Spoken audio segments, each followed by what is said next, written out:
Is Neural Amp Modeler really a game changer?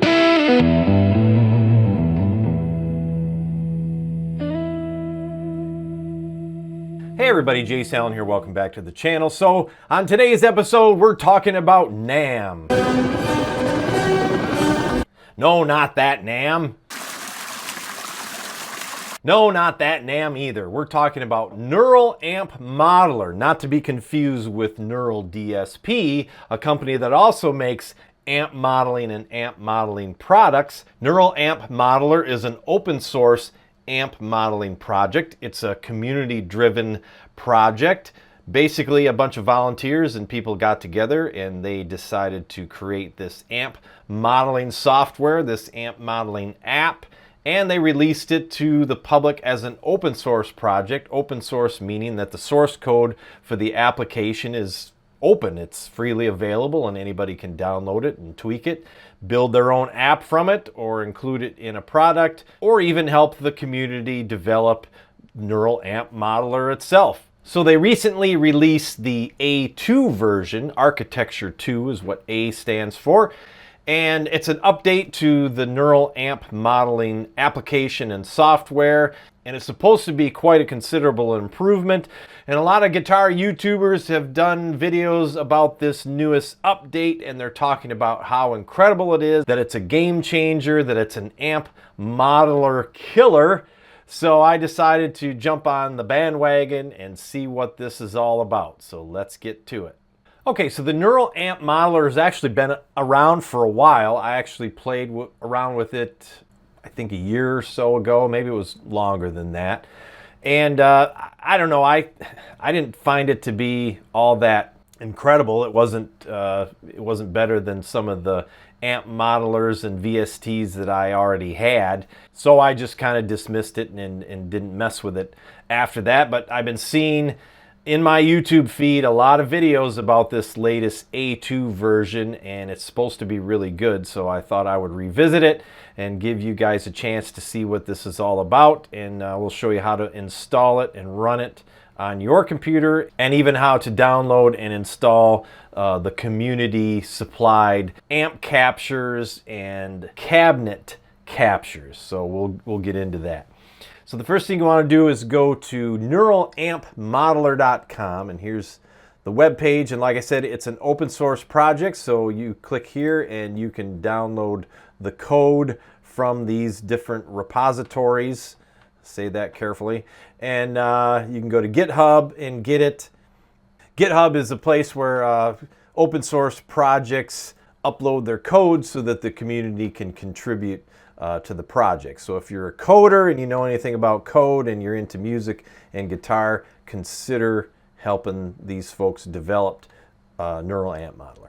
You can also donate, because these are open source projects, which means they're community driven, they're volunteer driven. This is not some commercial project that is being heavily funded. They always need funds and from the community, and so you can donate if you want to. I don't have any affiliation with Neural Amp Modeler, but it's just I know open source software quite well. I've used a lot of open source software throughout my computer career, and they're always donations are always helpful. So you can come here to home, and then this is where you can download this front end application. So if you go to play, scroll down to this gateway. This is what you're after. So this is the front end interface. It's a standalone interface for the application. You can install it for Windows or Mac. It includes a VST plugin, and that's what we're going to be using for this demonstration so that we can record all the sounds as we're going, so that you'll be able to hear the output. So we'll go to Windows Installer. This is going to open up a Google Drive and show you the contents of the zip file that you're downloading. Come over here to download, click download. Choose a directory on your computer to download it. I just put mine in downloads. And then come into your downloads folder. Find the gateway zip file. Right click on it. Hit extract all. And that'll create a folder with the same name. and you double click that, and then there's the contents of the folder. And if you notice, if you click on this Neural Amp Modeler manual, it's empty. They haven't created a manual yet. That's sort of one of the hallmarks of open source software, is the documentation is usually pretty thin. So you want to double click this gateway installer, hit yes, I accept the agreement. Maybe you want to read it. I'm sure I've sold my soul to many app developers by just clicking I agree without reading it. Anyway, standalone application, you want to have that checked, and I would check also the 64-bit VST3 plugin. Those are checked by default. If you don't want the standalone, you can just uncheck that. And then hit next, next, next, and then agree to everything, and it'll install it on your computer. So I've already gone through all those steps to install it, so I won't do it again. So then I'm using Reaper, so I've pulled up the VST in Reaper. So there it is. This is the gateway. So this is the sort of the front end application for Neural Amp Modeler. So I've got my audio interface set up. I've got my guitar plugged into that in the instrument input. If you have an instrument input with a high Z, you should use that. We're going to be using the Epiphone inspired by Gibson SG. Did a review on that a little while ago, quite a while ago actually. So then in this gateway, you'll notice that there's not a ton of actual controls on it. You've got a noise gate, built-in noise gate, and then you've got 3-band EQ, and then you got input and output, and it's not like volume and gain on an amp. The captures are kind of what the name suggests, a capture. It's like a snapshot of the amp settings at the time that it was captured, that the tones from it were recorded and turned into a capture. So that's one of the things that is sort of, I don't know, I guess you could say unique, or maybe even a handicap with this system, is that you don't have full control over the amp. You don't have gain and presence and volume and things like that, because all that is in the capture. That was, you're getting a capture of the amp as it was set by the person making the capture.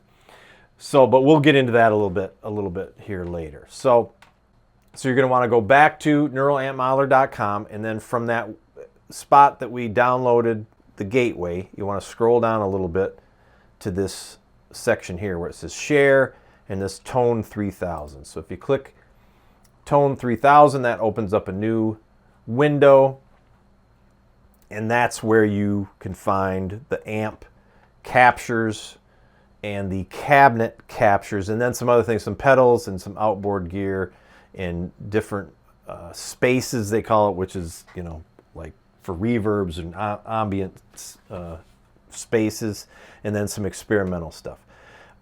We'll touch on that a little bit, but I'm not going to go too deep into those, because that's sort of a different, you'll find out what I mean. So then there's two different ways you can do this. You can download an amp plus cabinet together, so it's one NAM file. And if you go back to this gateway, you'll notice you have model or IR. Well, model is where you put these .nam NAM files, and then IR is where you'll upload a WAV file, which is basically an audio capture of a an amp, of a cabinet, how the cabinet sounds with the amp running through it.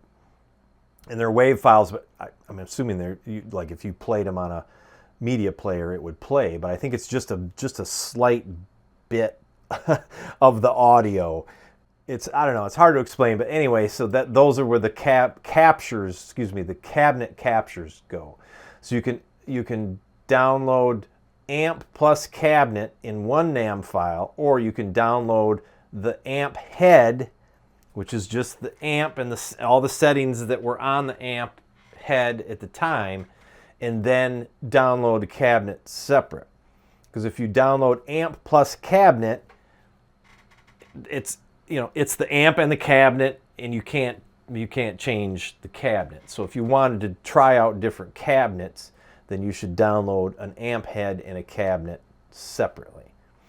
And then the pedal is an actual NAM file. It's a capture of a pedal. And then like spaces is more like a cabinet capture, because those are WAV files. I know this is probably getting kind of confusing, but the amp plus cabinet and then the amp head cabinet separate files will make sense here in a minute. So if you go, let's see, we'll go up to this browse tones, because that gives you a list of all the tones, and you can filter and all that good stuff. And we want amp plus cab. So then this is a Vox, and this is edge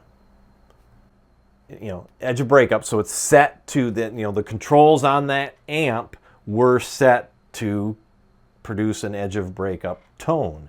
So you can't go into this amp. See, that's the thing about this amp modeling, is it's not like a digital amp modeler where it's emulating the sounds of an amp and you have all the fine-tuned controls over it, like presence, and you can add a reverb, and you got bright, maybe a bright switch on it, and you got gain and volume and all those different controls. You don't have any of that. It's just a capture. It's just a snapshot of the amp at that particular moment. So that's why it says edge of breakup. And then you can see that this is created for the new A2 release. So if you click on the title of this, you can see the file type is going to be NAM, and then it's created for this A2. And so you download it as a zip file, okay?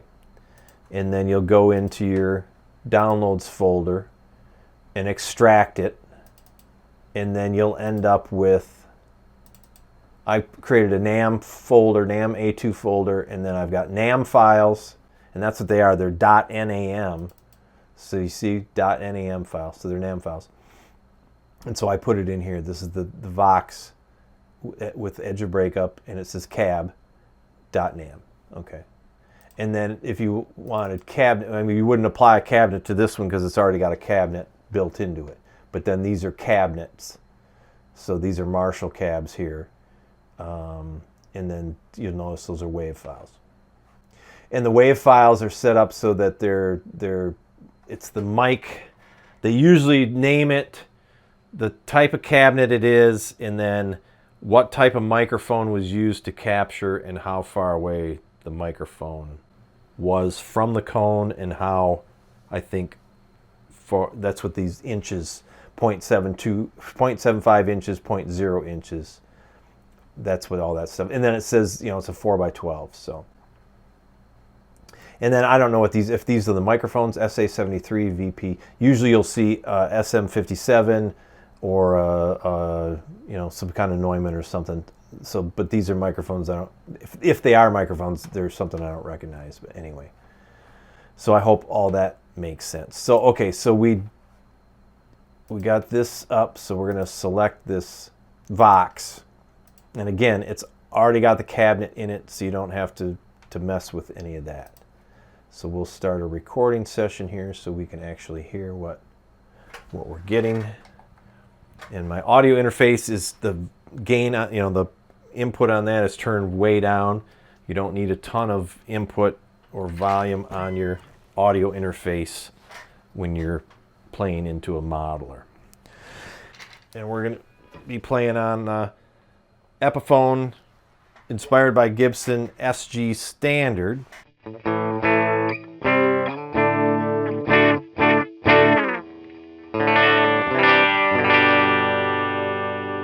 Sounds pretty good.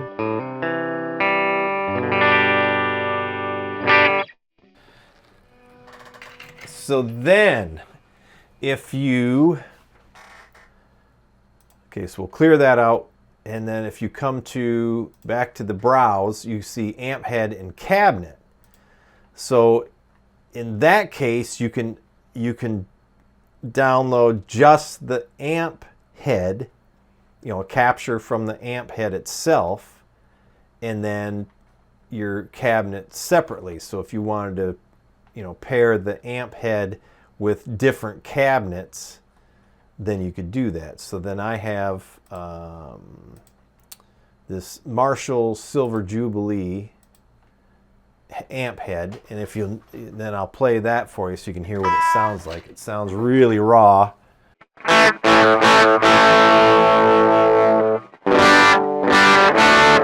Really, really raw. So that's basically if you ran a DI out of the preamp from your amp head. So no cabinet emulation, and it's just literally that raw sound. So then if you come over here to select IR, and then we'll go into this folder with all my IRs in it, then you see these are all different captures of the Marshall cabinet. And you notice that they have different, well, it's a 4x12 cabinet, but then you notice they have different parameters here where it's in inches. I think that's mic distance, and then I think they'll tell you what particular microphone they use for that capture. I'm not sure if that's what this is, SA73. That's not ringing a bell for me, and I'm not sure what M201 is either. But we'll pick this one here real quick for the cabinet. And so now you can hear it's a lot. And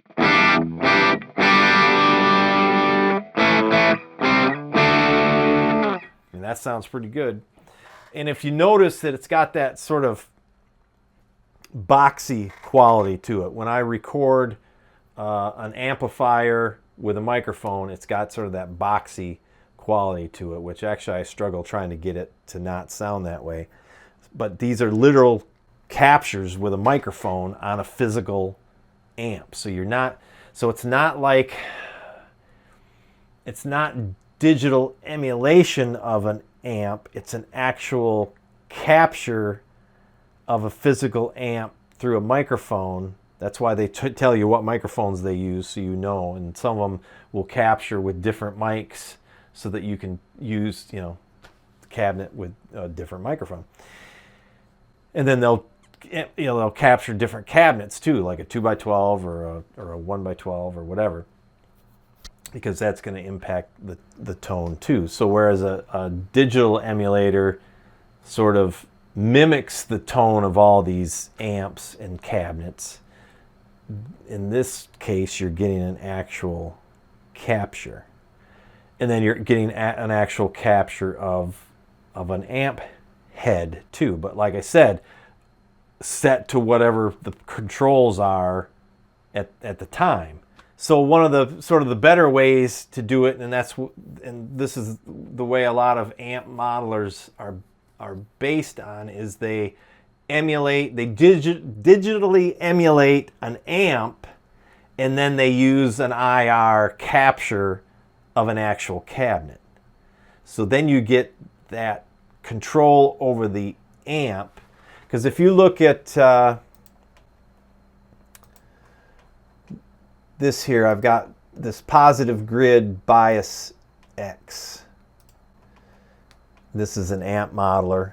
I don't think it does IRs though, but that doesn't matter for the purpose of this. See, you've got an amp head, you've got a cabinet, and you can swap out microphones in the distance from the speaker of the microphones, and then you have an actual amp with, you know, this one has a bright switch, has a built-in reverb, master, bass, middle, treble, volume, and then you can add effects to it, different pedals and whatnot. So you have a little bit more control. So that's the one thing that kind of I'm kind of scratching my head over the neural amp modelers, that you're kind of giving up a lot of control over the amp by using somebody's capture, because you're basically using somebody's amp the way they have it set up. And if you like the way it sounds, that's great. But if you're like, man, I really wish I could, you know, increase the presence, or if I could switch it to more of a bright, I mean, you can you can affect some of that stuff with EQ, but then again, you have to use it inside of a DAW in order to add, the plugins for EQ and different things like that. So so real quick, we can talk about, before I give my final thoughts here, we can talk about how you can use these pedal effects and whatnot. So I told you that there's a list of pedal captures. So if you come here to the Centaur Overdrive, this is a capture of a Behringer Centaur Overdrive. And then it even tells you what the gain and treble output are. No way of knowing they didn't say what amp they used, or if it was, if this is a capture of just the, like if you plugged a guitar right into that and then you ran the output into, whatever device you're using to capture with. So that, none of that's really explained. So who knows what other tones you're getting with that. But you notice that it's set up for A2, or it's compatible with A2, the newest update, and it's a NAM file. So if you download that and extract it, you end up with a NAM file, but you still need to use an amp and a cabinet in order to use that pedal. So basically what you do in your DAW is you start another instance of Gateway. So you're basically going to stack these effects. So on the, you want the pedal to be at the beginning of the chain. So we're going to turn off noise gate on that because we already have a noise gate on the amp. So we're going to select the model, and again, it's a NAM file. So we're going to do high gain, Centaur Overdrive high gain, and then select, and then in the next instance of the Gateway, you want to select let's do the Vox, and whoa, you can hear it. So let's turn off this is the bypass for that pedal, so you can already tell that it's working. So you're getting a pedal. So that's the AC30 by itself, and then if you turn on the pedal,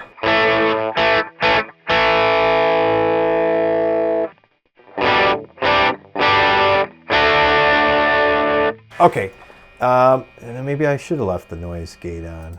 Yeah, okay. So the noise gate should probably be on the pedal, not the amp. There we go. So then you could probably run a noise gate as a pedal too. There you go. That sounds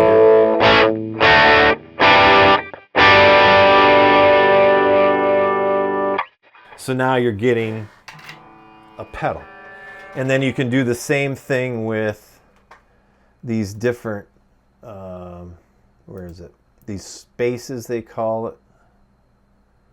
How do I get back to that? Oh, there we go. Browse. For some reason I was filtered. So if you go to the spaces, these are IRs. So these are those wave files. And these are captures of different ambient spaces. So like it's going to affect, it's going to give you reverb or just some sort of presence of some sort of space. And there's not too many of those. I think this is all pretty new. And then there's an experimental one. These are NAM. These are captures of, okay, this is natural acoustic sounding Fishman Priestess 2.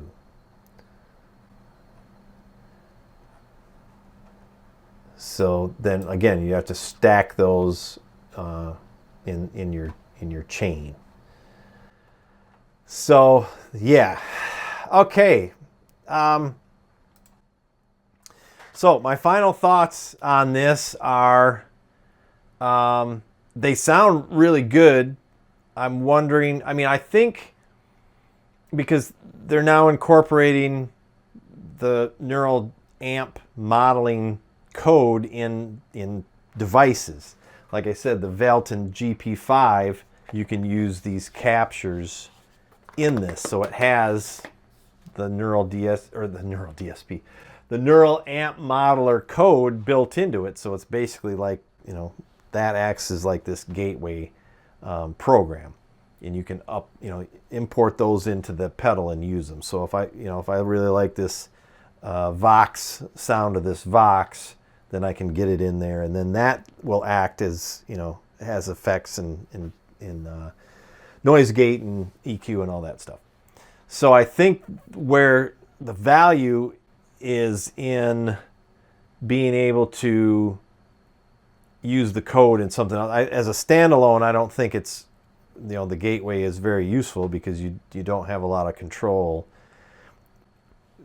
Obviously, putting it into a DAW gives you a lot more control over it, but you're still just getting a snapshot of somebody's amp, so you can't really control much. I think cabinet emulation is more useful. I'm not sure that amp emulate, because that's basically what this is, because we've always had amp modeling. We've had amp modeling for a long time, but it was just, like I said, a digital sort of clone or copy, or close as we can get to the sound of the amp, you know, digitally. Whereas this is more, it's a snapshot of an amp. It's like a physical recording of an amp, but it's a physical recording of an amp in that particular state. You know, the volume at 5, the tone at, you know, 8 o'clock, the, you know, whatever.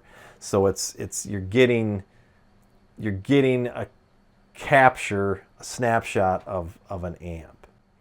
So anyway, that's sort of my review. Not really a review. This is just kind of a discussion about it, and you know, demonstration, show you how to install it and everything, and hopefully you guys will head to the comments and tell me what you think. Is there some really good models out there that I should try, and cabinets that I should try? Are there some tricks to getting a little bit more control over it? Do you not like it at all? Maybe you don't even like it at all. Maybe it's something you haven't even tried. There's a lot of YouTube videos out there that are talking about how this is just the neural amp modeler A2 is just destroying everything, and it's an amp modeler killer, and nobody can compare, and blah blah blah. And even, you know, they're talking about the Kemper and all those other things and how this compares to it. I've never used the Kemper or those types of things, but I've used, you know, line 6 modelers and things like that, and those are all sort of digital models where you have a regular control over the amp parameters. It's not like a snapshot. I mean, a snapshot of a cabinet is one thing where you're getting, you know, the mic placement and you know, that particular cabinet. That makes more sense because you have a lot less control over a cabinet other than where you put the microphones. But an amp, an actual amp head, you've got so many things that you can adjust to get the tone you want out of it. So to me, an amp head capture makes less sense than a cabinet capture. Anyway, let me know what you think in the comments. I'm really interested to hear your comments on this. So that's all I've got for this one. This is Jayce Allan for Jayce Allan Guitar. Thanks for tuning in, everybody. We'll leave the amp on for you.